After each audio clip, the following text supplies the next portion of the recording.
Good morning, students. Today we'll start with nomenclature of living beings. So, as we have seen that several legs plants and animals are found in the world which are known by different names in different regions of the world. The use of native or we can say common name often create problem or confusions, right? So for example, the common house sparrow is called Goraiya in North India, okay, and Pichuka in Andhra Pradesh, and house sparrow in England. So in this way, if a person goes to some other place, then he will not able to understand about the bird unless he see it. To solve this problem, Carolus Linnaeus introduced the modern system of nomenclature. Okay, so thus in taxonomic nomenclature is providing a specific name to the organism after their identification. Importance or advantages. What is the importance of the nomenclature and what are the advantages? Is first is it is convenient for study and identification of plants as well as animal in different places, right? And second is the name have universal application of all the countries and languages. So this is basically we having the importance of the nomenclature and thus advantages also. So system of nomenclature, so there are two nomenclature system. First is binomial nomenclature, second is your trinomial nomenclature. So what is binomial nomenclature is Carolus Linnaeus introduced binomial nomenclature in his 10th edition of System Natural, that is published in the year 1758. Okay, so it contained the specific name of the plants and animals. He used Latin words to name the plants and animals. Binomial nomenclature is the system of naming even organism using two Latin words. Okay, so that is the first word is generic name, which begins with the first letter as capital, and the second word is specific name, which begins with the first letter as a small italic. Is it clear? So this is the concept of binomial nomenclature. Okay, so you can see here here we having an example like the lion has its scientific name, that is Panthera leo, and Panthera is a generic name and Leo is a specific name. Okay, so this is all about the binomial nomenclature. Okay, so we having some rules of binomial nomenclature. So according to the binomial nomenclature system, it introduced by the Linnaeus, so living beings are named on the basis of following rules.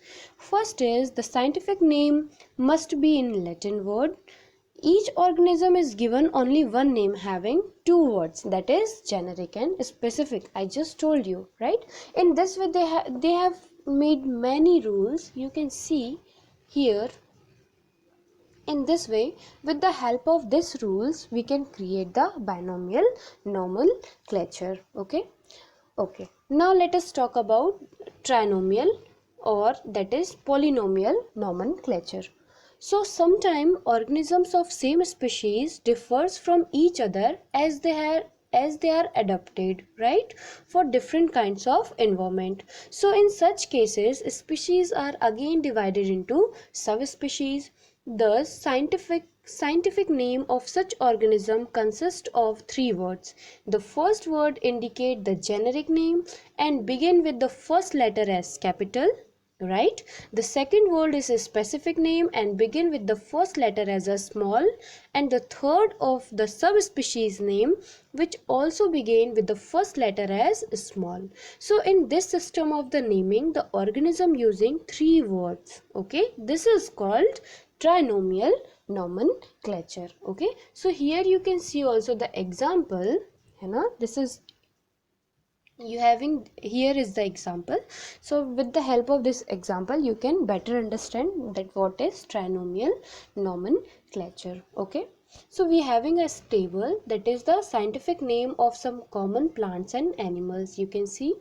Okay, so yes, next topic is tools of plants identification and taxonomy.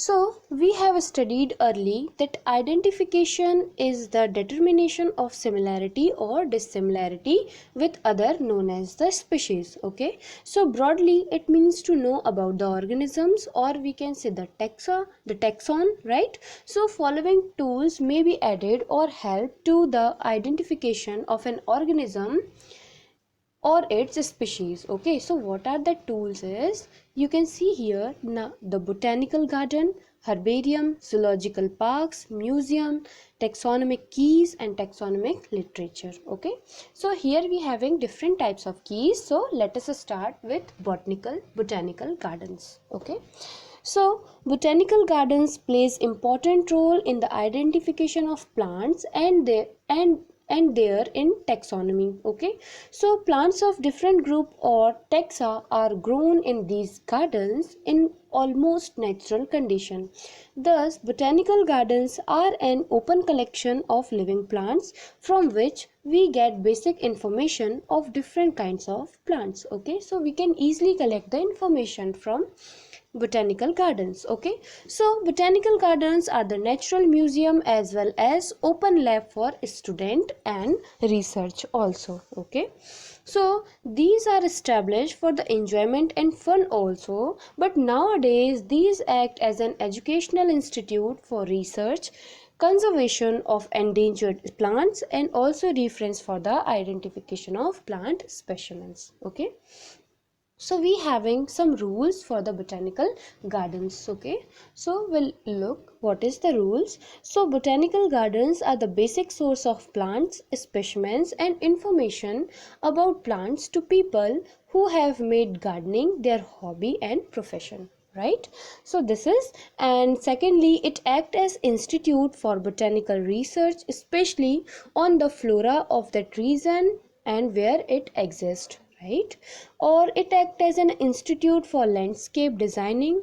It is also, we can say, the art of exhibiting है ना, ornamental plants we can kept here, and horticulture plants that the production and their center. Okay, so in this way we having many rules of the botanical gardens. So we'll see we having some important botanical gardens. They are present all over the world. So here you can see like Royal Botanical Gardens, it is in Scotland, just like in England also, है ना, Calcutta. So in many places, in everywhere there is botanical gardens. So under this what you will see that in which year they got established, है ना, and which type of plants and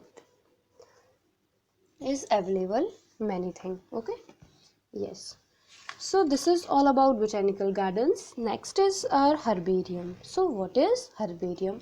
So herbarium basically it is a collection of plant specimens arranged in the sequence of an accepted classification. Means we having the classification of that particular species of the plant, and we can arrange according to the classification of that plant. Okay, so these specimens are, first of all what we have to do, the specimens what we is taking, it is dried, pressed and mounted by sheets, that is fleshy part of the plants are collected in 4% of formalin solution of FAA. It is a name of solution.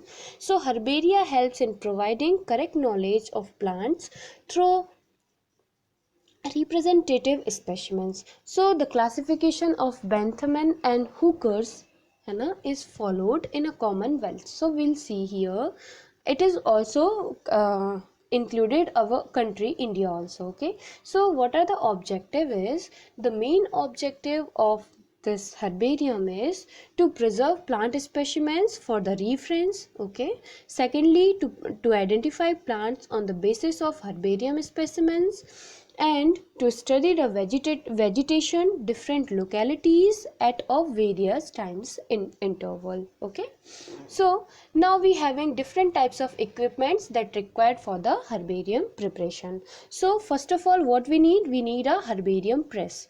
What herbarium press means, from by the help of that press, herbarium press, we can press the leaf. Okay, so that whatever we having, like we can take blotting paper, it is a absorbent type of paper. So in that blotting paper what we will do, or we can take newspaper also, so we have to fixed on the frame that paper, and these paper are absorb moisture of the specimen. So first is what we have to do, the press on the leaf. Okay, so next is our vasculum. So what is vasculum? It is a box made up of tin or aluminium. You can see in this picture, this is all about vasculum. Okay, so it is needed because at the time of when we are collecting the specimens or the things, so we have to take that box, so that it inside this box we can kept our things whatever we needed. Okay, now next is scissor for cutting, right, cutting the parts. Okay, and next is trowel. What is trowel? It is a type of instrument for digging the roots. Okay, okay, now we need a sharp knife and also a forceps, a hand lens, pocket lens, a pocket diary just to write the description. Okay, from where we found that, in which field we found. Okay, so it is all about the equipments required. Okay, yes. Now what is the method of the preparation of herbarium? So plants materials from Pteridophyta, gymnosperm and angiosperms are normally preserved and dried and pressed specimen on herbarium sheet, means generally these types of specimens. Okay, so in fact flower and fruit should be taken while collecting angiosperm, because without flower and fruit identification of plant will be difficult, है ना? So by the help of flower or leaf we can easily get to know, right? So therefore 3 to 4 specimens of the same plant from different localities and different sessions are collected, so student can visit the habitat and the seasons to collect that specimens. Okay, so first of all what we have to do is we have to do the collection and the pressing of the specimen. So what is the correct way? You can see in this picture there is a wrong method and also a correct method. So in this way, first of all we have to press that, okay, on the page or whatever we have in the file. Okay, so first of all we have to press, and we have to take that dried. Okay, first so that plant get dried, and after drying of the specimen. Okay, so for drying of the, this is the pressing. Okay, in which way we can collect and press. Okay, now secondly is our drying, how we can dry the specimen. So we having two ideas for the drying of the specimen. First is your without artificial heat, or second is with artificial heat. So without, how we can do, means we can press by any type of thing, means like any type of blotting paper, right? So in that blotting paper we can keep that specimen so that it can absorb, all the blotting paper will absorb the moisture. Okay, in this way, and we will kept that specimen for 24 to 72 hours, right, in this way. Okay, so this is without artificial heat. Okay, now next is our artificial heat, with artificial heat. So what we will do is, this is the slightly different from previous method. Here previous pressed and dried specimens are kept in drying press at adequate temperature, and water vaporize and material get dried in short duration. Okay, so we can, what we have to do, the temperature management is important in this method, because plants turn brown. Other means, if we will provide the most heat, so that plants will turn in the brown color, and brittle means it can be break easily. Okay, at high temperature, so we have to take care of that. Okay, now next is mounting of the specimen. Okay, how will do? So, well pressed and dried specimens are mounted on the herbarium sheet with the help of gum or Fevicol containing 1% HCl. Okay, that is mercury chloride. So in this way, means using that, and in certain museum what they usually do is, specimens are tagged on herbarium sheet with the help of needle and thread also. Means we can apply Fevicol and sellotape also, but we can put by that needles and thread also, we can attach to that. Okay, so this is mounting. Now main important is labeling of the specimen. So according to the serial number and according to the things, we have to write down each and everything, like what is the serial number of that specimen, what is the local name, botanical name, what is the family, genus, species, place, habit, date of collection, right, and place of the collection, and name of the collector, means you have to write down your name. So it will look like something like this. Okay, this is all about your herbarium file. Now storage. Now next is our storage and filling of the herbarium sheet. So we have to kept that file should be in a proper manner. Okay, so that it can be preserved for the future record, right? So specimens are arranged according to the recognized system of the classification. Okay, what is the classification?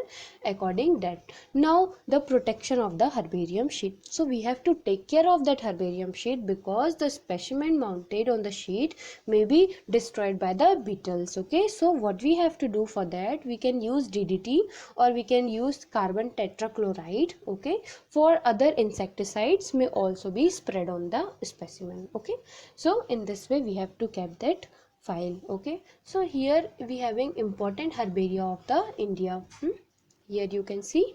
Now next is our zoological parks, or we can say zoos. Okay, so zoological parks are popularly known as zoo. These are the place where wild animal, especially endangered one, are protected, right? So these are provided with the better nourishments and other conditions similarly with the natural habitats, so that they can breed, right? So they can protect themselves for the extinction, or the habit, the food habit, behavior and nature of the wild species and birds could be studied in zoological parks. So they are also beneficial for us.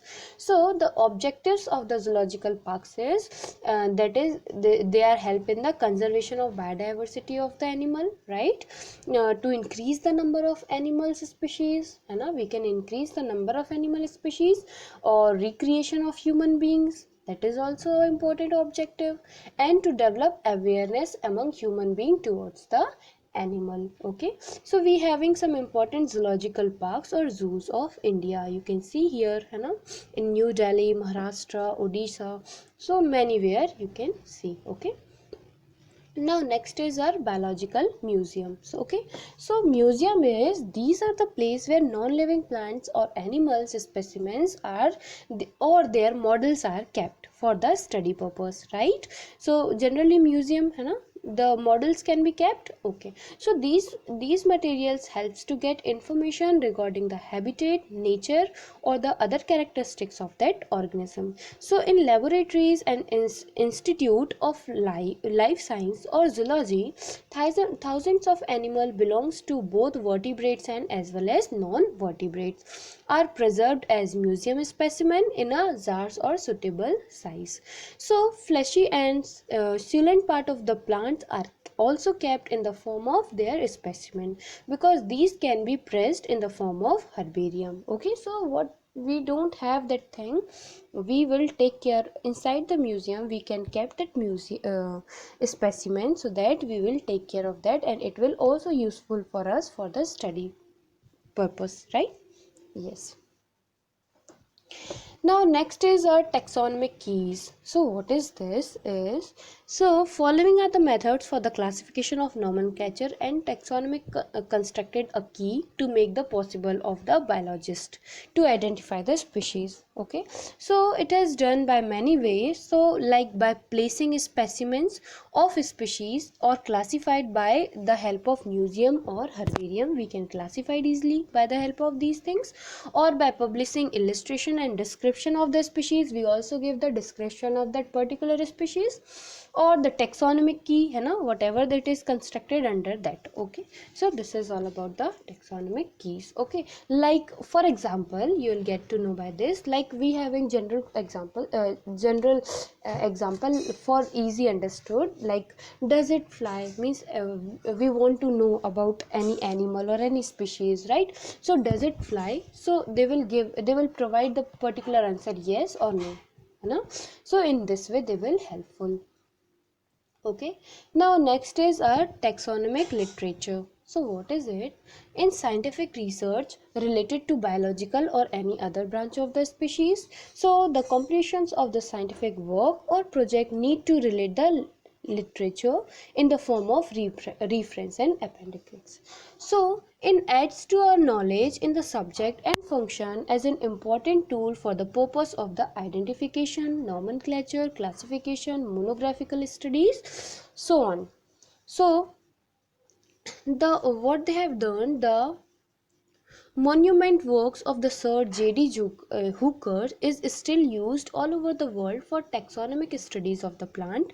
It is an important point to be noted that at present there are only a few taxonomists working in the field of the plants and animal taxonomy. Okay, so this is also important for the identification of all the things. Okay, so this is the last topic of your chapter. So here you having some important points to remember, and also you having the question answers related to your book. Okay, thank you.